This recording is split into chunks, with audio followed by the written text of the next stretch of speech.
हम देख रहे हैं कि संजीवन साधना उसके पीछे वाला जो विज्ञान है, ये हरी पत्तियाँ है।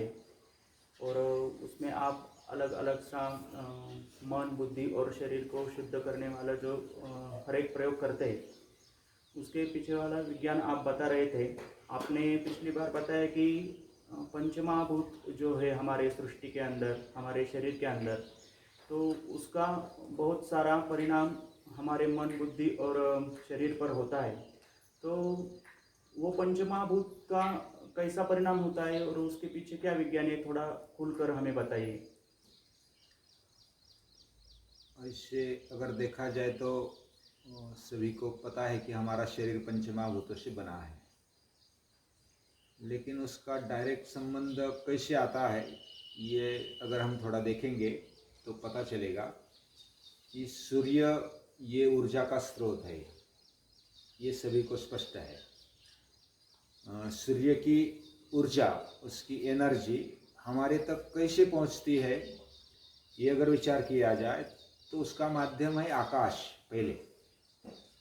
और आकाश में इतनी ताकत है कि उसकी ताकत ही सूर्य को अपनी जगह पर बनाए रखती है।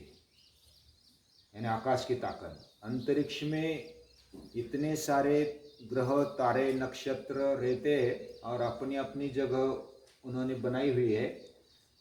तो अधांतरी कैसे रह पाते हैं, ये बड़ा आश्चर्य है।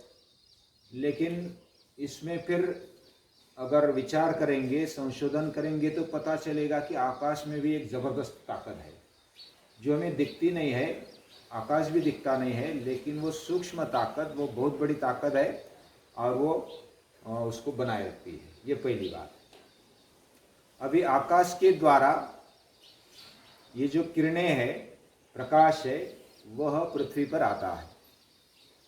पृथ्वी पर आने तक बाकी जो विज्ञान है वो विज्ञान वाले बताएंगे, लेकिन जो हमारे लिए यानी संजीवन साधना के लिए जो अभी अभ्यास किया है, जो हरी पत्तियाँ है, हरी पत्तियाँ वह सूर्य प्रकाश को ग्रहण करती है। उसमें हरित द्रव्य होता है क्लोरोफिल।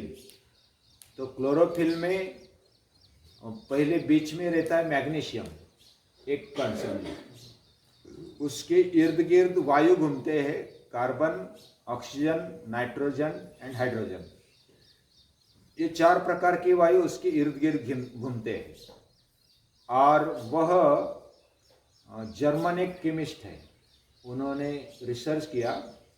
उनका नाम अगर मैंने भूलूँ तो रिचर्ड विल स्टार्टर उनका नाम है। वो बताते हैं ये जो पत्ते, हरे पत्ते, वह दुनिया के ग्रेट हीलर है। ग्रेट हीलर यानी हमारे तबीयत को अच्छा बनाने वाले, रिपेयर करने वाले। और ये जो हरी पत्तियाँ है वह वंडर ऑफ नेचर, ऐसा उन्होंने कहा। ये निसर्ग का आश्चर्य है और वो हमारे लिए मिला है। यानी पूरे पृथ्वी पर जो जो जीव सृष्टि बनी है वह केवल ये हरी पत्तियों के कारण मिली है। और सूर्य प्रकाश जो एनर्जी है वो ट्रांसफर होती है हरित द्रव्य में, क्लोरोफिल में। और क्लोरोफिल का और हमारे खून का अगर कॉम्बिनेशन देखें तो क्लोरोफिल में जैसे मैग्नीशियम बीच में होता है और बाकी के 4 वायु इधर उधर आसपास घूमते हैं, वैसे हमारे खून में यानी रक्त में लोह होता है बीच में और यही 4 वायु आसपास घूमते हैं। यानी हमारे खून का और वो हरित द्रव्य का लगभग एक ही सूत्र है, सिर्फ धातु का, यानी कि उसमें जो खनिज है उसमें थोड़ा बदल है।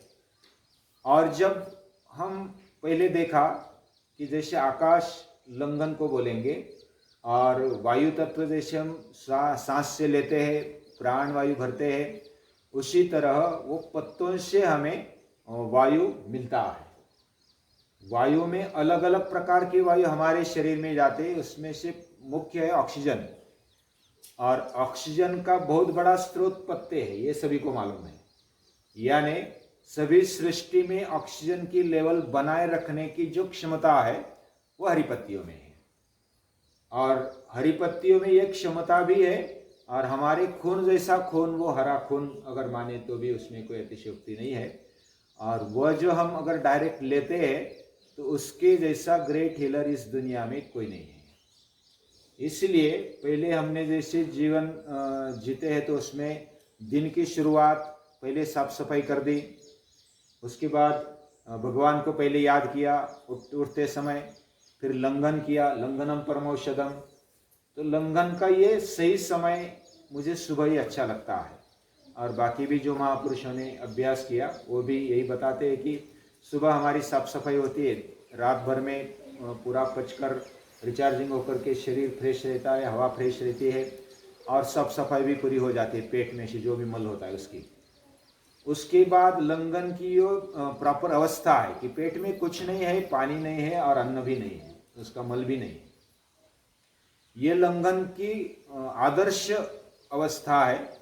और उसके बाद फिर स्टार्ट कैसे करेंगे आहार के लिए, तो पहले आकाश बना। तैत्तिरीय उपनिषद में लिखा है, आकाशाद वायु, वायोरग्ने, रग्नेरापः अद्य पृथ्वी, पृथ्वीभ्यो औषधिया, औषधिभ्यो अन्नम, अन्नात् पुरुषः। ये सीक्वेंस है। जैसे भगवान ने आकाश बनाया, आकाश के बाद फिर वायु बनाई, वायु के बाद फिर तेज अग्नि बनाया, अग्नि के बाद फिर आप यानी पानी, और पानी के बाद फिर पृथ्वी, पृथ्वी से फिर औषधियाँ निर्माण हुई, औषधियों से अन्न बना, और अन्न से हम बने यानी पुरुष बना। जो भी जीव मात्र है वो अन्न से और औषधि से बने हैं। औषधि यानी वनस्पति, और इसमें जो भी तत्व है वह ग्रेट ऐसा हीलर है, ऐसा जर्मन शास्त्रज्ञ बताते हैं, और वह सही भी है। उस पर अलग अलग प्रयोग भी किए, और पहला लंघन किया। लंघन के बाद अगर कहीं से स्टार्ट करेंगे तो जो हमें रिपेयर करेगा, हमारे अंदर जो भी दोष है वो निकालने के लिए पहला अगर कोई लेना है तो हरी पत्ती का जूस लेना है, यानी पानी में मिलाकर, जैसा हम रस कैसा करते हुए एक बार प्रैक्टिकल भी दिखाएंगे और उसका डेमोन्स्ट्रेशन करेंगे। लेकिन वो रसपान पहले लेना है, जो हरी पत्तियों का हरापन उसमें आना चाहिए पानी में। फिर टेस्ट के लिए फिर थोड़ा गुड़, उसके बाद फिर नींबू और थोड़ा सिंधो नमक, ये डाल करके बनाते हैं रस। और वो रस पीना है, पेट भर के पीना है, यानी जितना हम पी सकते वो। अभी पहले लंघन हो गया, लंघन के बाद फिर रस पिया, यानी वायु तत्व हमने ले लिया। अभी आकाश सूक्ष्म है और उससे थोड़ा स्थूल जो हमें स्पर्श कर सकता है ऐसा वायु है, और वायु से हमें ताकत मिलती है, जैसे प्राणवायु से मिलती है। जिधर प्राण जाता है उधर जिंदापन आता है, और जिधर प्राणवायु जाता है उधर रिपेयरिंग भी होता है। यानी प्राण, अगर संस्कृत में प्राण सूक्त में अगर देखा जाए तो प्राण सखा, प्राण पिता, प्राण माता, प्राणौषधि, प्राणो ही भेषजम, अलग अलग प्रकार के उसके विशेषण दिए हुए हैं, और ये सही भी है। जिधर प्राण है यानी पूरी सृष्टि प्राण से भरी हुई है, और प्राण अगर निकाल दिया जाए तो सृष्टि का अस्तित्व तुरंत शून्य हो जाएगा, इतनी प्राण की आवश्यकता है। तो प्राण हम डायरेक्ट लेते समय जैसे वायु से लेते हैं, सांस से लेते हैं, वैसे हरी पत्तियों के द्वारा वह अलग स्वरूप में वो हमें मिलता है।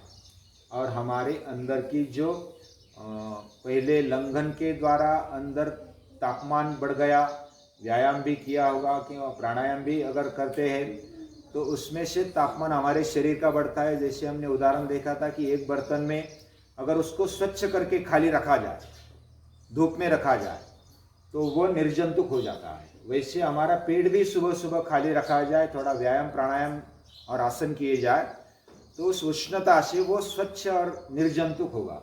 जो भी मल है, जो भी जंतु है, वो नष्ट होते जाएंगे। उसके बाद फिर उसको शुरुआत कहाँ से करेंगे, तो हरी पत्तियों से करेंगे।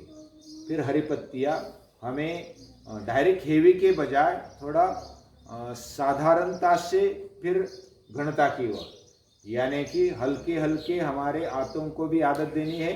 और हमें फिर जैसे कोई भी भोजन के समय एक पद्धति भी, सूप लेते बाद में भोजन करते हैं, वैसा डायरेक्ट अन्न डालने के बजाय पहला थोड़ा रस ले लो, उसके बाद फिर घंटा डेढ़ घंटा रुको, बाद में फिर भोजन करो।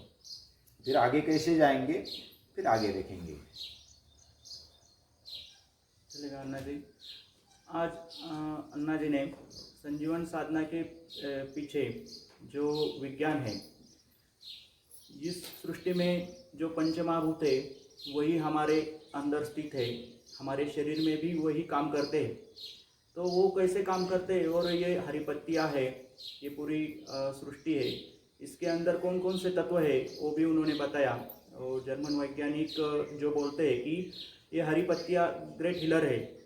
जैसे कि हमारे शरीर के अंदर खून होता है लाल रंग का, वैसे ही ये पेड़ पौधों का खून ही मानना चाहिए, जिसको हम हरित द्रव्य बोलते हैं। और उसका और हमारे खून का नज़दीक का रिश्ता है। वो हरी पत्तियों से रस हम लेंगे तो वो हमारे शरीर में जाके जल्दी खून बनता है, और वो हमारा शरीर भी रिपेयर करता है, उसको ताकत प्रदान करता है। तो संजीवन साधना के पीछे ये सब विज्ञान है। और इसके बारे में और भी कुछ होगा तो हम अन्ना से कल पूछेंगे। कल अन्ना यहाँ पर जो प्रयोग करते हैं संजीवन साधना के, उनके साथ उनके विद्यार्थी कुछ सहकारी भी होते हैं। कल उनसे भी हम कुछ बातचीत करेंगे, वो भी कुछ प्रश्न पूछेंगे। तो मिलते हैं, कल मिलेंगे। नमस्कार अन्ना जी।